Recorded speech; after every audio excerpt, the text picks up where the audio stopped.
जय हिंद साथियों, स्वागत है आपका सेल्फ स्टडी क्लासेस ऐप में और यूट्यूब चैनल में। ठीक है, अभी तक दोस्तों आपने सेल्फ स्टडी क्लासेस का कोचिंग ऐप डाउनलोड नहीं किया है तो आप जरूर डाउनलोड करें। प्ले स्टोर में जाएं, सर्च करें सेल्फ स्टडी क्लासेस और ऐप को डाउनलोड जरूर कर लें। ठीक है दोस्तों, अगर आपको हिंदी साहित्य की कोचिंग करनी है, हिंदी साहित्य को क्रमबद्ध पढ़नी है, तो सेल्फ स्टडी क्लासेस में कोर्स लॉन्च किया गया हिंदी साहित्य का, जिसमें आपको ट्रिकी तरीके से विस्तृत अध्ययन करा के, जिसमें आपको टॉपिक वाइज टेस्ट लगवा के, डाउट सॉल्यूशन करवा के, विभिन्न प्रकार की प्रक्रियाओं के माध्यम से आपको हिंदी साहित्य पढ़ाया जाता है। ठीक है, तो जिनको भी एडमिशन लेना है दोस्तों वो ले सकते हैं, है ना। और दोस्तों आज हम डाउट्स वाले कुछ क्वेश्चन लेकर के आए हैं। आपसे एक क्वेश्चन पूछा जाता है कि साय में धूप ये किसकी रचना है? साय में धूप की रचनाकार कौन है या काव्य कृति के रचनाकार कौन है? तो आप नॉर्मली सा क्वेश्चन लगाते हो दोस्तों, दुष्यंत कुमार। लेकिन एक डाउट यहां पर है, एक रचना और पूछी जाती है दोस्तों, सीढ़ियों पर धूप में। एक रचना और पूछी जाती है, कौन सी? सीढ़ियों पर धूप में। इस प्रकार से अगर रचना आपसे पूछ ली जाए कि सीढ़ियों पर धूप में, ये रचना आपसे पूछ ली गई, तो आप क्या करोगे? कंफ्यूज हो जाओगे। साए में धूप और सीढ़ियों पर धूप में, अब ये धूप का चक्कर आपको कंफ्यूज कर देता है कभी कभी, तो इसको याद रख लेना। बोले हम सीढ़ियों पर धूप में खड़े हैं क्योंकि हमारी रघुवीर सहाय करते हैं, यानी कि इसके रचनाकार कौन है? रघुवीर सहाय। और साय में धूप ये दुष्यंत कुमार की रचना है, याद रख लेना। साय में धूप की रचनाकार दुष्यंत कुमार और सीढ़ियों पर धूप में रचनाकार कौन है? रघुवीर सहाय। ठीक है, डाउट्स नंबर 1 आपका क्लियर। नेक्स्ट है दोस्तों, भाषा भूषण कृति के रचनाकार। कई बार ये रचना पूछी गई, भाषा भूषण कृति किसकी है, आपसे पूछा जाता है। तो यहां पर दोस्तों कई लोग कंफ्यूज होते हैं, यहां पर भूषण दिया है तो कई लोग भूषण लगाए आते हैं, लेकिन याद रख लेना कि भाषा भूषण कौन है। बोले आपके आसपास कोई जसवंत नाम का लड़का हो या जसवंत कोई आपके आसपास हो परिवार में, बोले हमारे जसवंत तो भाषा भूषण हैं। बोले भाषा भूषण जसवंत से हैं, भाषा भूषण जसवंत से हैं। ठीक है, जबकि भूषण की रचनाएं आपने पढ़ी होंगी, छत्रसाल दशक, शिवराज भूषण। तो भूषण से कंफ्यूज नहीं होना, भूषण रीतिकाल के वीर रस के कवि थे दोस्तों, है ना। और इनका जो दोस्तों वास्तविक नाम था वो क्या था? घनश्याम नाम था, है ना। और इन्हें सोलंकी राजा रुद्र ने इन्हें भूषण की उपाधि दी थी, ये भी कई बार पूछा जाता है। ठीक है, तो भाषा भूषण ये कृति किसकी है? जसवंत सिंह की। ओके, डाउट्स नंबर क्लियर हो गया। आदि काल को आरंभिक काल किसने कहा? आपसे पूछा जाएगा। गणपति चंद्रगुप्त ने, मिश्र बंधु ने, हजारी प्रसाद द्विवेदी ने या फिर रामचंद्र शुक्ल ने? आदि काल को आरंभिक काल नाम किसने दिया, आपको बताना है। तो कमेंट में लिखिए दोस्तों, यहां भी कंफ्यूज होता है आरंभिक काल और प्रारंभिक काल में। ठीक है, तो यहां आपको कैसे याद रख लेना?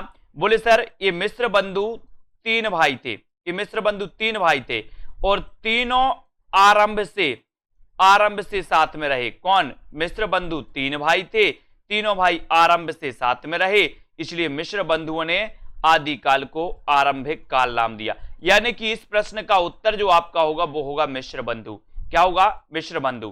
ठीक है, फिर दूसरा क्वेश्चन आपसे आता है कि आदि काल को प्रारंभिक काल नाम किसने दिया? तो आपका उत्तर हो जाएगा दोस्तों गणपति चंद्रगुप्त, क्योंकि जब हम कोई भी काम प्रारंभ करते हैं तो हम क्या करते हैं? श्री गणेश करो। बोले श्री गणेश करो, यही बोलते ना, श्री गणेश। तो प्रारंभ करते हैं तो श्री गणेश बोलते हैं, तो गणेश से क्या हो जाएगा? गणपति, है ना, गणपति चंद्रगुप्त। और मिश्र बंधु आरंभ से साथ में रहे तो आरंभिक काल किसने कहा? मिश्र बंधु ने। ठीक है, क्लियर, बहुत बढ़िया। वीडियो को लाइक जरूर कर दें, अपने मित्रों तक शेयर करो। द्वैतवाद के प्रवर्तक कौन है? कई बार कंफ्यूजन वाला क्वेश्चन है दोस्तों, द्वैतवाद के प्रवर्तक कौन है आपसे पूछा जाता है। तो यहां पर कैसे फंस जाती है? एक तो दोस्तों अद्वैतवाद, दूसरा द्वैतवाद, तीसरा द्वैताद्वैतवाद। अब बोले सर ये द्वैताया हम कैसे याद करेंगे? तो यहां पर याद रखो, द्वैतवाद को याद मत रखो, सबसे पहले याद रखो अद्वैतवाद को। अद्वैतवाद दोस्तों, अद्वैतवाद के प्रवर्तक कौन है? बोले अद्वितीय है कौन? शंकर। शंकर अद्वितीय है, तो अद्वितीय से क्या बनेगा? अद्वैत। और अद्वैतवाद के प्रवर्तक कौन होंगे? बोले शंकर अद्वितीय है, इसलिए शंकराचार्य। फिर आपसे पूछा जाएगा द्वैताद्वैत।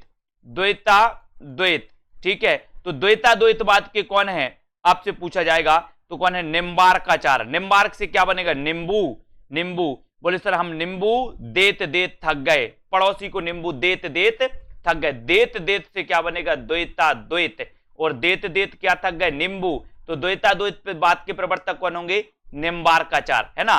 द्वैताद्वैत के निम्बार्काचार्य, अद्वैतवाद के शंकराचार्य। तो आपसे द्वैतवाद पूछा जाएगा तो आप सीधा याद बता देना मध्वाचार्य।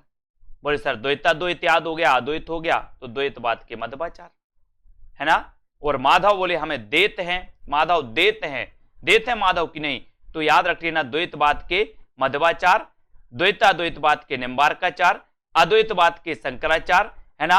और दोस्तों पुष्टि मार्ग का प्रवर्तन या शुद्धाद्वैतवाद का प्रवर्तन किया था किसने, वल्लभाचार्य ने, है ना। सूरदास के गुरु का नाम क्या था, वल्लभाचार्य, ठीक है। इनको याद रखेंगे। बात करेंगे दोस्तों अगले क्वेश्चन की, हिंदी का जातीय कवि किसे कहा जाता है। एक क्वेश्चन आपसे पूछा जाता है तो आप यहां से किस में उत्तर लगाओगे, कमेंट में आप बता दीजिए। हिंदी का जातीय कवि किसे कहा जाता है, अगर आपसे पूछा जाए तो आपको उत्तर लगाना है दोस्तों तुलसीदास, है ना।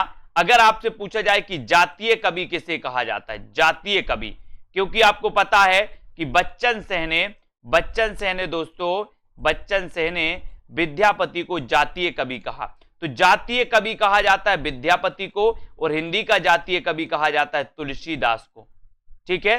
तो आपसे पूछा जाएगा कि बच्चन सेन ने जातीय कवि किसे कहा, तो आप विद्यापति लगाना। एक क्वेश्चन और आता है, मैथिल कोकिल किसे कहा जाता है, विद्यापति। अभिनय जयदेव किसे कहा जाता है, अभिनव जयदेव, विद्यापति। कवि कुलशेखर किसे कहा जाता है, तो विद्यापति, है ना। ये विद्यापति है जिन्हें जातीय कवि कहा जाता है, लेकिन हिंदी का जातीय कवि तो कौन है, तुलसीदास, है ना। याद रख लेना। इन्हें तुलसीदास को अनुप्रास का बादशाह भी कहा जाता है, रूपकों का बादशाह भी कहा जाता है, किसको, तुलसीदास को। इनको याद रख लेना। इनकी रचनाओं की ओर मैं आपको ट्रिक बता दे रहा हूं। इनकी रचनाओं में दोस्तों इनकी 12 प्रमाणिक रचनाएं हैं, किसकी, तुलसीदास की। अब 12 प्रमाणिक रचनाओं में, जिन रचनाओं में राम और मंगल लिखा मिल जाए आपको, इन 12 प्रमाणिक रचनाओं में से राम और मंगल लिखा मिल जाए, मतलब समझ लेना कि वो अवधी भाषा की हैं।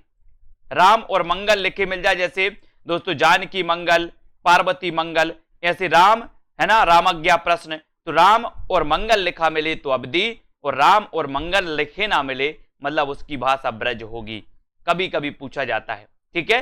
तो यहां पर दोस्तों आप बने रहें, और जिन भी साथियों को कोर्स में एडमिशन लेने वो कोर्स में एडमिशन जरूर लें। और दोस्तों इसी प्रकार के डाउट्स क्लियर वाले वीडियो देखते रहें, और सेल्फ स्टडी क्लासेस का ऐप जरूर डाउनलोड करें अपने मित्रों तक। इस वीडियो को ज्यादा से ज्यादा शेयर करें, और दोस्तों बने रहें। कैसा लगा वीडियो कमेंट में जरूर बताएं, प्रोत्साहन जरूर करें, शेयर करें। जय हिंद। बहुत सारे स्टूडेंट को ऐप डाउनलोड नहीं करते बन रहा है, या फिर कर भी लिया है तो कोर्स भी नहीं देख पा रहे हैं। तो मैं आज उनको बता दूं कि ये जो सेल्फ स्टडी क्लासेस इस प्रकार से जब आप प्ले स्टोर से करते हैं तो ये आपका वेल जो है आइकन उसमें लगा हुआ है ना। तो इस प्रकार से सेल्फ स्टडी क्लासेस आपको सर्च करना है, और ऐसे आइकन में आपको ऐप मिलने वाला है, ठीक है। तो दोस्तों हम देखें कि प्ले स्टोर में आपको इस प्रकार से दिखेगा ये सेल्फ स्टडी क्लासेस, ठीक है। ये प्ले स्टोर में आपको सेल्फ स्टडी क्लासेस का ऐप दिखने वाला है, ठीक है। ये इमेज उसमें डली है, ये आइकन, ये लोगो उसमें डला है, ठीक है। अब दोस्तों इसको इंस्टॉल करना है, यहां से आप इंस्टॉल करेंगे, ठीक है। अब इंस्टॉल करेंगे तो वहां पर आपको नंबर मांगेगा, जीमेल नंबर मांगेगा, तो आपको ओटीपी आएगा, तो आप रजिस्टर करके आगे बढ़ेंगे।